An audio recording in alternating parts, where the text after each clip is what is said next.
The 21-year-old alien royal insulted the human, so he turned and walked away silently. The atmosphere aboard the Jara space station was tense, as it often was when important negotiations took place. The floating city, a glittering mix of alien architecture and human ingenuity, was a hub for different species to interact, trade, and form alliances. Today, however, it seemed even more charged with anticipation. Humans had become more prominent in the galaxy in recent years, and now their diplomacy was reaching new heights. Jack Stroud, a seasoned human diplomat, walked through the grand hallways of the station. He was tall, broad-shouldered, and had the rough demeanor of someone who had spent most of his life in combat. Despite his military background, Jack had earned a reputation as a calm and collected negotiator. He had learned the art of keeping his emotions in check, especially in situations where his life, or the lives of others, depended on it. Today, Jack was here on an important mission. The Jarans, a species known for their intelligence and vast technology, had been reluctant to engage with humans in a meaningful way.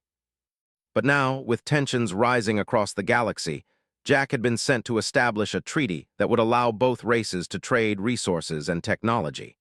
If successful, it would mark a turning point in humanity's relationship with the galactic community. As Jack made his way to the grand meeting room, he couldn't shake the feeling of unease. He had been briefed about Princess Lyra, the Jaran royal who was to be his counterpart in the negotiations. She was young, only 21, but she was already a powerful figure in Jaran politics. Known for her beauty and intelligence, Lyra had earned a reputation as both a brilliant strategist and a ruthless leader. However, the one thing Jack had been warned about was her arrogance. The Jarans, it seemed, viewed themselves as the superior species, and humans were still considered primitive by their standards. The meeting began in the Grand Hall, a room that stretched high above their heads, its walls decorated with shimmering alien symbols. The delegates from both sides gathered around a long, sleek table, their faces serious as they prepared for the first round of talks. Jack took his seat at the human side of the table, his back straight and his eyes focused. He was used to these high-pressure situations, but today felt different. The weight of the mission was pressing down on him, and he couldn't help but feel the eyes of the Jaran representatives on him. Princess Lyra entered the room, and the atmosphere shifted. She was every bit the image of her people, tall, graceful, and regal. Her skin had a soft, almost ethereal glow to it, and her long silver hair cascaded down her back like a waterfall of light. Her green eyes sparkled with intelligence and arrogance, and as she scanned the room, she didn't bother to acknowledge Jack or the other humans. It was as if they weren't even there. Jack remained calm, not showing the slightest sign of being offended. He had learned long ago to keep his emotions in check. He had faced far worse insults from more powerful beings than a young alien princess. The Jarans were proud, and Jack knew this would be a test of his patience. Lyra took her seat at the opposite end of the table, her eyes never leaving Jack's face. She spoke first, her voice smooth and melodic, but laced with an undeniable tone of superiority.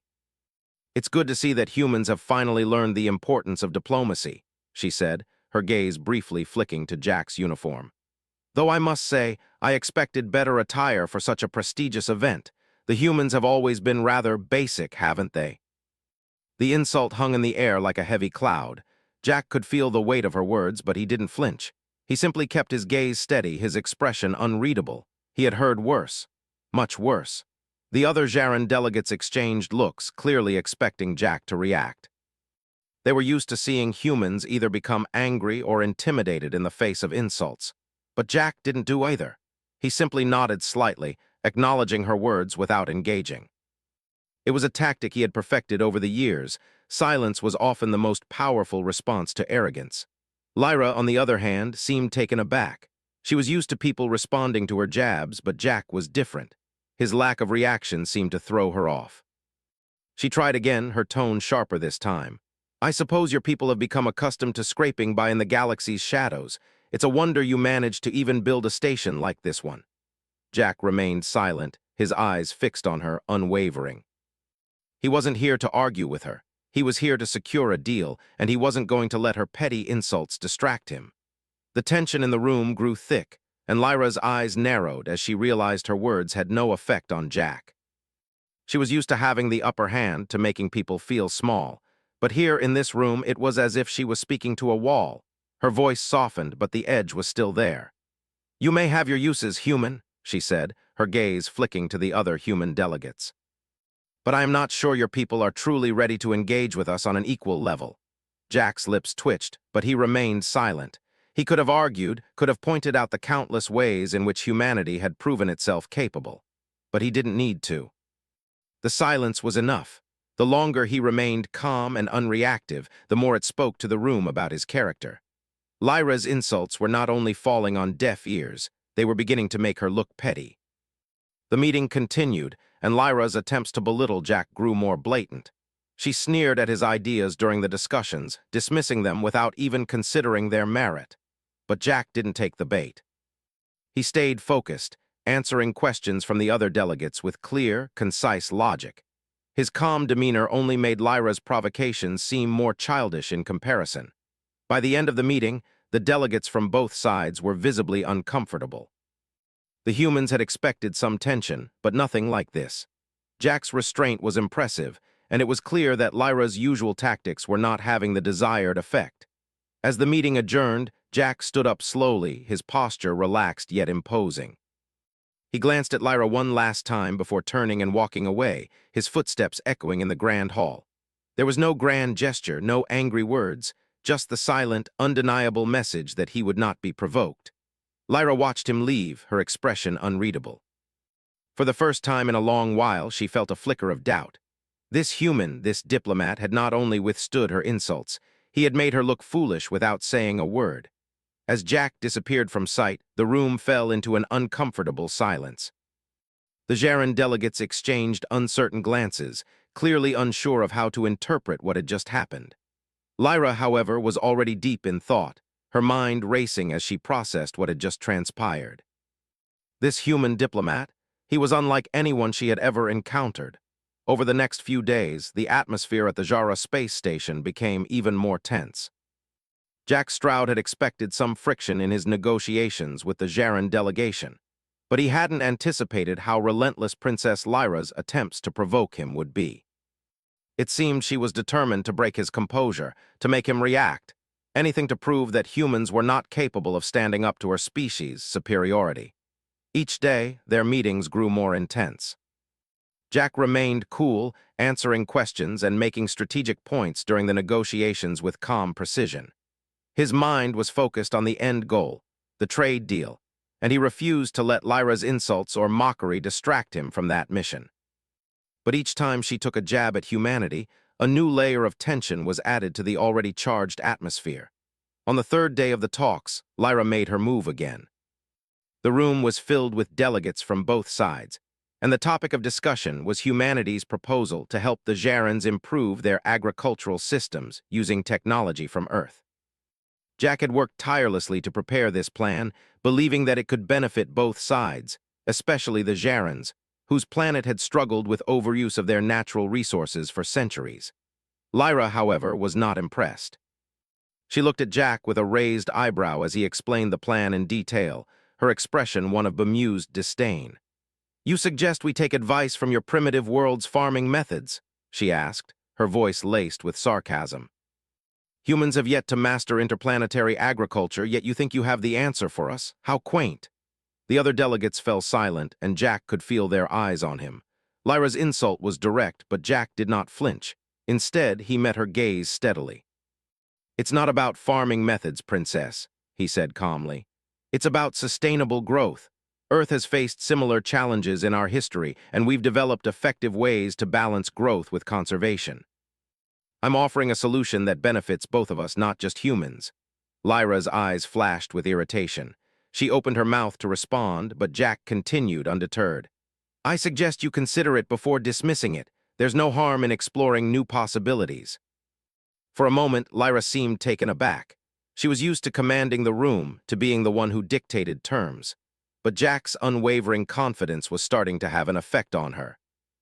Instead of challenging him directly, she chose to shift her approach, but the underlying mockery was still there. "Perhaps you're right," Lyra said, her voice softening just enough to be dangerous. "Maybe I've underestimated your species, but I wonder, mister." Stroud, if you have the patience to deal with the complexities of intergalactic trade and diplomacy. I've heard that humans tend to get frustrated when things don't go their way. Jack's expression remained neutral. Patience is something we've learned in abundance, Princess. We've had to. She seemed to bite back a retort, her fingers tapping rhythmically on the table. For a moment, the room was quiet, and Jack could sense the Jaren delegates trying to gauge how the conversation would go. It was clear that Lyra's insults were not having the desired effect. In fact, she was losing ground, and Jack was gaining the respect of the others by simply remaining composed. But Lyra was not one to give up easily. As the day wore on, she made several more attempts to provoke Jack, all in subtle ways, an offhand comment about human technology being outdated, or a dismissive remark about how primitive human art was compared to Jaren creations. But each time, Jack remained silent, offering only polite responses or simply continuing the conversation without acknowledging the insults. Her frustration was growing. Lyra had expected Jack to argue with her, to challenge her authority, but his silence was far more infuriating. She hated the idea that she wasn't able to get under his skin. She had always been able to make others squirm with just a few well-placed words, but Jack wasn't reacting. It was as though she was speaking to a stone wall. The following evening, at the grand banquet held in honor of the delegates, the tension between them reached new heights. The room was filled with laughter, music, and the soft hum of conversation, but there was a palpable tension whenever Lyra and Jack were in the same vicinity. The other delegates couldn't help but notice it, though most of them were too polite to comment. Lyra, dressed in a flowing gown of deep purple, looked every bit the regal princess she was. Her silver hair cascaded down her back in waves, and her green eyes glinted with unspoken thoughts. She was standing with a small group of Jaren delegates when Jack entered the room. He walked with purpose, his posture confident and unyielding, but his expression calm and composed. As he made his way to the refreshments table, Lyra couldn't resist the temptation. She approached him with an air of casualness, but there was a glint of challenge in her eyes. "Mr. Stroud," she said, her voice dripping with false sweetness, "it's so nice to see you at such a casual affair. I wasn't sure if humans were capable of enjoying themselves outside of business dealings. You must be thrilled to get a break from discussing the inevitable failure of your proposals."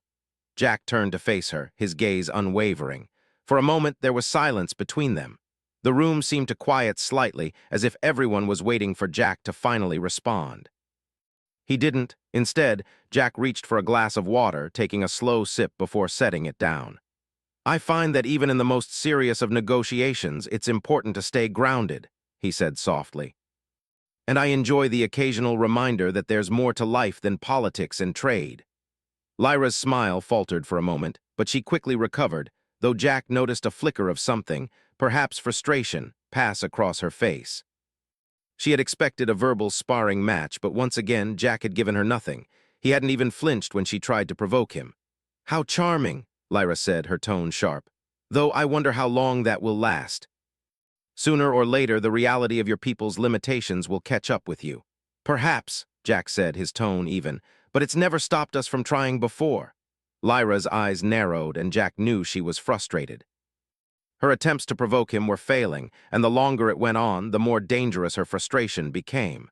But Jack remained steady, his face neutral. He had no intention of letting her insults change his focus. His mission was far more important than proving a point to someone who clearly had no respect for him. As the evening wore on, Lyra found herself less and less able to provoke Jack. Each of her comments, no matter how cutting, seemed to slide off him like water off a duck's back. He was the calm in the storm, and the more she tried to shake him, the more she found herself questioning her own motives.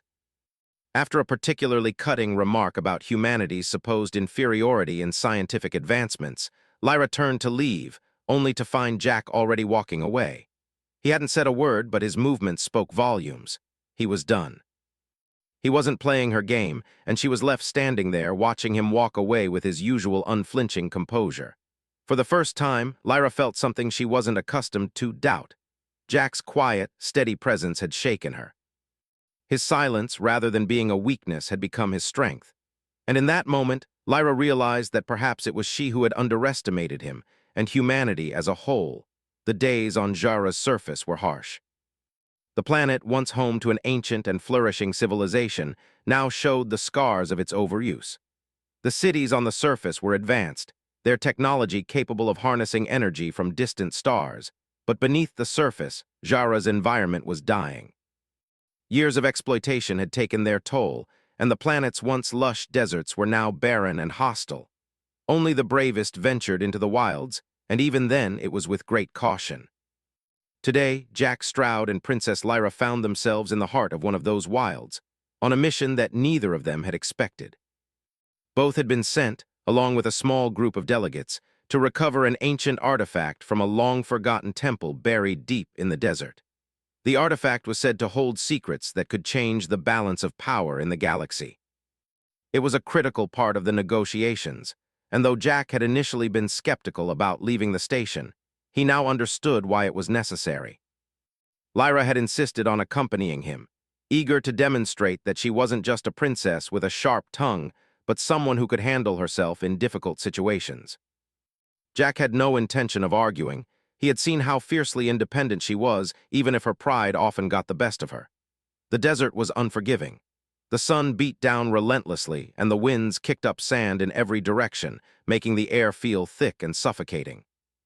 Jack had worn his usual gear, sturdy boots, tactical pants, and a light vest that protected him from the harsh conditions.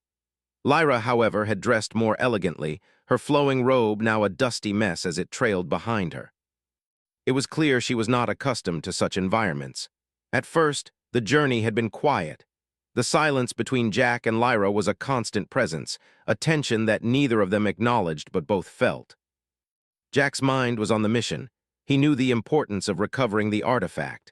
But Lyra, ever the enigma, kept her thoughts to herself. She had been oddly quiet since their arrival, her sharp remarks from the station seemingly forgotten in the face of the harsh landscape. It wasn't until they reached the base of a massive sand dune that things took a turn. The group of delegates had stopped to rest, and Jack used the opportunity to inspect their equipment and ensure that everyone was ready for the final push toward the temple. Lyra, standing apart from the group, was gazing out over the desert, her face unreadable. Jack approached her, his boots crunching in the sand. "Something on your mind, princess?" he asked, his voice casual but with an edge of curiosity. Lyra turned to him, her green eyes glinting under the harsh sun. For a moment she said nothing, her expression tight. Finally she spoke, her voice softer than usual. "I never expected a human to be so resourceful." Jack raised an eyebrow. "Resourceful?" he repeated, his tone neutral. She nodded, her gaze shifting back to the horizon. "I've spent my life surrounded by people who believe they have all the answers, who think they can solve every problem with money or power or influence. But you've never had those things, and yet you keep finding ways to survive. You're not like the others I've met." Jack was taken aback by the sincerity in her voice.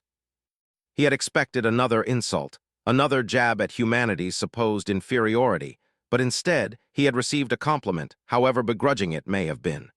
He didn't respond immediately, instead taking a moment to consider her words. He was used to being underestimated, to being looked down upon by those who thought humans were nothing more than a footnote in the galaxy's grand history. "I think," Jack said finally, "that we've learned to adapt out of necessity. Survival isn't about having the most power. It's about being resourceful, like you said.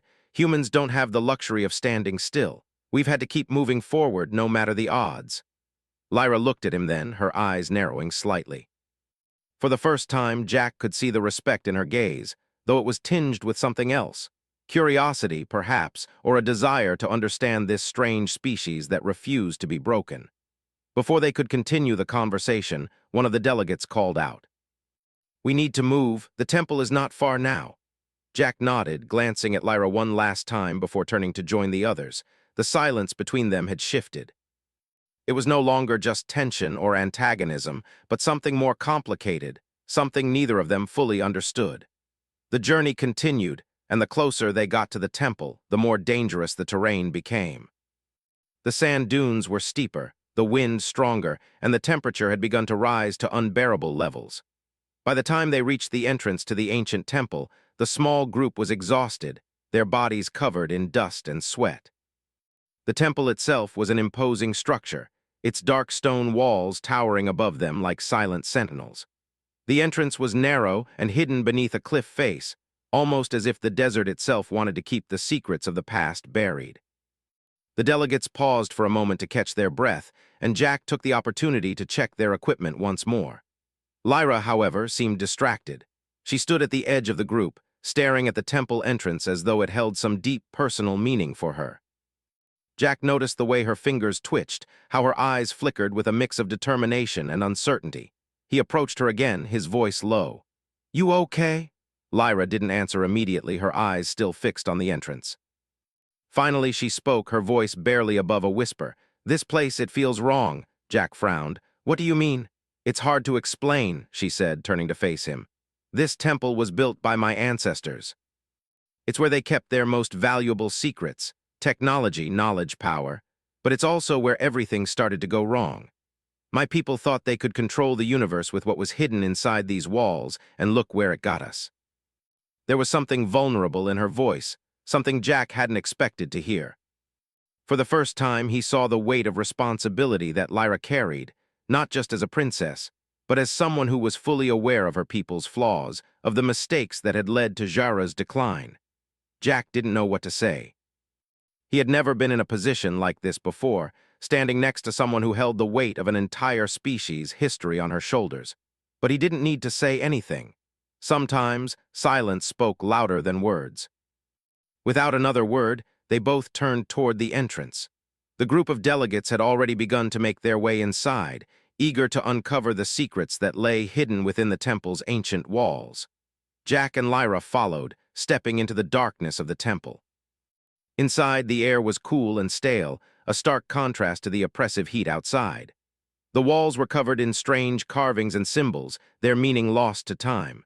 The group moved cautiously, their footsteps echoing through the vast, empty halls. Jack kept his eyes on the path ahead, but every so often he would glance at Lyra. She walked beside him now, no longer the arrogant princess he had first met, but someone who had been humbled by the weight of her heritage. There was still a distance between them, but the gap had narrowed. She wasn't the same person who had insulted him on the station. The journey, the harshness of the desert, and the weight of the mission had changed her in subtle ways. As they moved deeper into the temple, Jack couldn't help but wonder how far this journey would take them. Not just to the artifact they sought, but to an understanding between two very different people. The deeper they ventured into the temple, the more oppressive the silence became. The air inside was cold and still, heavy with the scent of ancient stone and forgotten secrets. Jack and Lyra moved in step with the rest of the group, the only sounds their footsteps on the smooth, dust-covered floor and the occasional whisper of wind through cracks in the walls.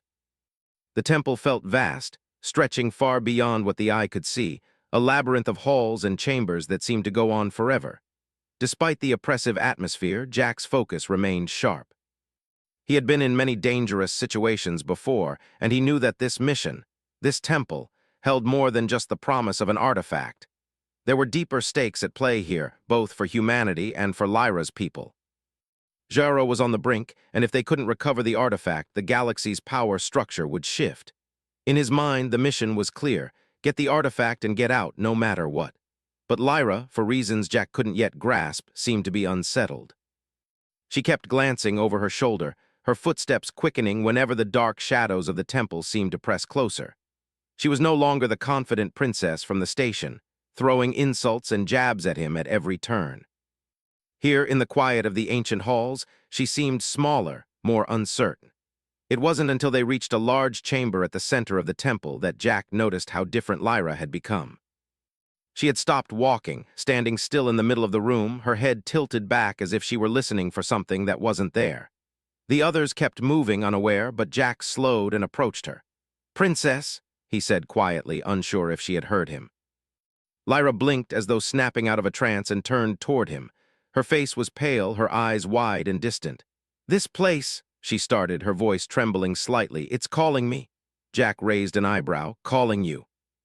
She nodded, her hands gripping the straps of her pack. "It sounds strange, I know, but I can feel something here, something ancient, something powerful. It's like it's trying to speak to me." Jack's eyes narrowed. "Are you sure you're all right?" He didn't know what to make of her words. It was clear she was affected by the atmosphere of the temple, but he wasn't sure if it was just the pressure of their mission or something more. Lyra didn't answer right away. She just looked around, her eyes scanning the walls, her posture tense. "I can feel my ancestors here," she murmured, almost to herself. This was once their sacred place. They thought they could control the universe with the knowledge they kept hidden here. But they failed, they paid for their arrogance. Jack stepped closer, trying to bridge the emotional distance between them. "You're not alone in this, Princess. We'll get through this together. I know you've carried the weight of your people's history, but you don't have to carry it all on your own." Her eyes snapped to his. There was something raw in her gaze, something that told him she had never allowed herself to speak those words out loud before. She was strong, but it wasn't the kind of strength that came from power. It was the strength that came from survival, from bearing a burden that seemed impossible. "I know," she said softly, "but it's hard not to feel the weight. My people have done so much wrong, and I've always been told I must fix it, carry that burden. I've spent my life trying to make up for their mistakes, but every time I think I'm getting closer, I find myself further away." Jack studied her, the princess who had once mocked him and his people, who had looked down on humanity as inferior, now standing in front of him as someone who was lost. It was a side of her he hadn't seen before, and it made him pause. He had always believed that those who wore power on their shoulders were impervious to such vulnerability. But here she was, a young woman trying to navigate the crushing weight of a past she couldn't escape. "You don't have to fix everything alone," Jack said again, his voice steady. "No one can carry that much weight on their own, no matter how much they want to. Maybe it's time to let go of that burden." For a long moment, she said nothing. Her expression flickered with something, reluctance, maybe, or fear. She had built her entire identity on the idea of saving her people, of proving her worth, and the thought of letting go of that was terrifying. Jack could see it in her eyes, that inner battle that raged within her. Finally, she spoke again, her voice quieter than before. "I've always thought that if I could find this artifact, if I could unlock its secrets, I could change everything. I could bring Jara back to its former glory, but now—" Her voice trailed off and she looked down at the ground. "Now I'm not so sure. Maybe it's not the artifact I need. Maybe it's something else." Jack didn't know what to say. He wasn't a philosopher or a therapist, and he wasn't sure how to fix the inner turmoil that was obviously eating at her. But he understood the pressure of expectation, the weight of a mission that felt impossible. It was the same pressure he'd felt during his years of military service, the constant need to prove yourself, to achieve the impossible, to succeed at all costs. "I can't fix it for you, Princess," Jack said, "but I can tell you this, you don't have to prove anything to anyone. You're already doing the best you can, and that's enough." Lyra glanced up at him, her expression softening. It was only for a moment, but in that moment, Jack saw something he hadn't expected, a sense of gratitude, perhaps, or relief. They were interrupted by a shout from one of the delegates, and both Jack and Lyra turned their attention back to the group. It was time to continue. There was no more room for hesitation or self-doubt.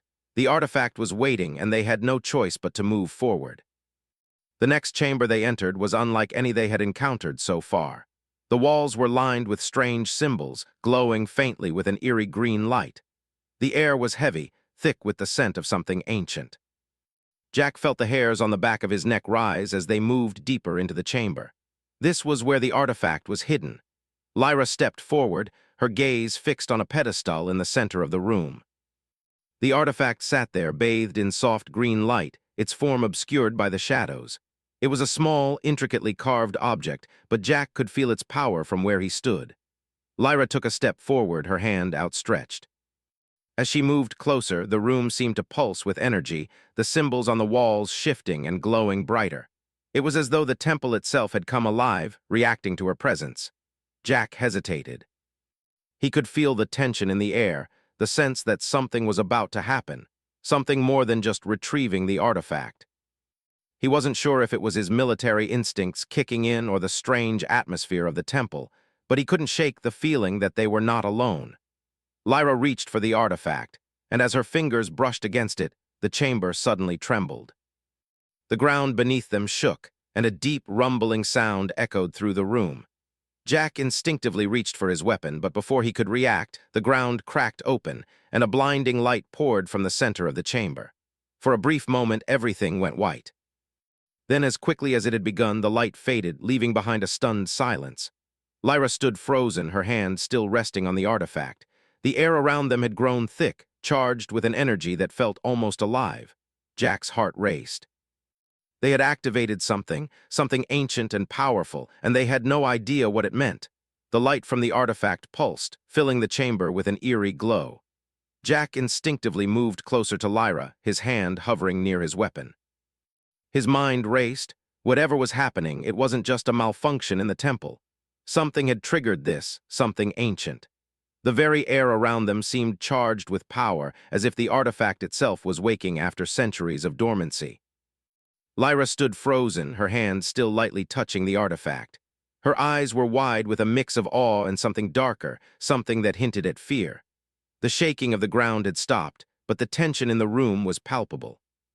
It felt as though the temple itself was holding its breath, waiting for something. "Princess," Jack said, his voice low but urgent. "We need to get out of here, now." Lyra blinked, her fingers slowly pulling away from the artifact. For a moment she didn't respond, her gaze still fixed on the object as if it had ensnared her. Finally, she tore her eyes away, looking at Jack as if she had just woken from a deep sleep. "You're right," she whispered, "but I—" Before she could finish, the ground beneath their feet trembled again, stronger this time. The entire chamber seemed to shudder, and the walls around them began to crack.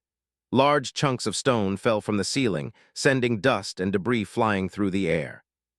The room itself seemed to be coming alive, responding to the artifact's activation. "Move!" Jack shouted, grabbing Lyra's arm and pulling her toward the entrance. The other delegates had already started to flee, running toward the exit as the temple began to collapse around them. The echoes of crumbling stone and groaning walls filled the air, each step they took feeling like it might be their last. Lyra stumbled but caught herself. Her breath was shallow, her face pale. The artifact had done something to her, something that left her shaken. But she didn't argue. She followed Jack as they ran, dodging falling rocks and debris, heading for the exit. The temple was collapsing faster than they had expected, and it was clear they didn't have much time. As they reached the narrow hallway that led to the outside, Jack heard a loud crack from behind them. He turned just in time to see part of the ceiling cave in, blocking the passage they had just come through. They were trapped. "This way," Jack said, grabbing Lyra and pulling her down another hallway. They ran through the twisting, dark passages, their footsteps echoing off the walls as the sound of destruction grew louder. The temple was falling apart, and it wasn't going to stop. They reached another chamber, but it was no better. The walls here were cracked, and the ground beneath their feet was unstable. The air was thick with dust, making it difficult to see. Jack coughed, his eyes watering as he scanned the room. The only way out was through a set of crumbling stone doors at the far end. "Stay close," Jack ordered, his voice harsh. He could feel the pressure building, the weight of the situation closing in around them. "We're almost there." They ran toward the doors, their footsteps echoing louder as the tremors from the collapsing temple intensified. The doors loomed ahead, but as they reached them, Jack saw that they were partially blocked by a pile of rubble. They couldn't go around it. Without thinking, Jack grabbed a nearby stone pillar and shoved it aside, using his strength to clear the path. Lyra helped him, her own hands trembling as she worked to move the debris. Together, they managed to create enough space to squeeze through. On the other side of the door, the sunlight poured in, and they both staggered into the open air, gasping for breath. The heat of the desert hit them immediately, the contrast between the cool, dusty temple and the scorching sun almost overwhelming. But they didn't stop. Jack pushed Lyra forward, urging her to keep moving. They stumbled across the sand, their steps slow but determined. The rest of the group was already far ahead, moving toward the transport ship that had been waiting for them. Jack didn't look back. He couldn't afford to. The temple was falling, and the artifact had done something to the planet. The consequences were still unclear, but the urgency of getting out was too great to question. Lyra's breath came in ragged gasps beside him, but she kept up, her pace matching his as they reached the ship. They were the last to arrive, and the pilot didn't waste any time. The hatch was opened, and Jack helped Lyra aboard, their bodies aching from the run. The pilot wasted no time in starting the engines, and within moments, the ship was lifting off the surface, leaving the collapsing temple far behind. As the ship ascended, Jack glanced out the viewport, watching as the desert and the ruins of the temple shrank below them. The ground trembled once more, and in the distance, a plume of dust rose into the sky. It looked like the entire area was coming apart, as if the artifact had triggered something that could not be undone. Lyra was silent beside him, her face drawn with exhaustion and something else, something deeper. She wasn't speaking, and Jack didn't push her. He knew this wasn't the time for questions, not yet. There was too much they didn't understand about what had just happened. But one thing was certain. They had just uncovered something far more dangerous than they had realized. As the ship broke through the atmosphere and entered the quiet of space, Lyra finally spoke, her voice barely above a whisper. "Do you think we've just triggered the end of Jara?" Jack didn't have an answer. He stared out the viewport, his eyes fixed on the fading image of the planet below. The power of the artifact was unlike anything he had ever encountered. And now it was in the hands of someone who had no idea how to wield it. "I don't know," he said finally, his voice heavy, "but whatever we've set in motion, we'll have to deal with it, together." Lyra looked at him then, her eyes searching his face. For a moment, the arrogance and pride that had once defined her were gone. What remained was something raw and uncertain, something human. "I never thought I would find myself saying this," she said quietly, "but thank you for everything." Jack met her gaze, his expression softening just slightly. He didn't respond with words. There was nothing more to say, not yet. There would be time for explanations later. Right now, they were both just survivors, carried by the current of forces far beyond their control. The ship's engines hummed as they drifted farther away from the ruins of Jara, the planet shrinking into the distance. Jack allowed himself a brief moment of rest, but his mind never stopped. The artifact, the collapse of the temple, the power it had unleashed, all of it weighed heavily on his thoughts. This was far from over, and whatever came next, Jack knew that he and Lyra would have to face it together. They had started this journey as enemies, their rivalry marked by insults and pride. But now they shared something more, a bond forged in the fire of a collapsing temple, a shared experience that neither could deny. The unknown lay ahead, but for the first time, Jack felt like they were truly on the same side.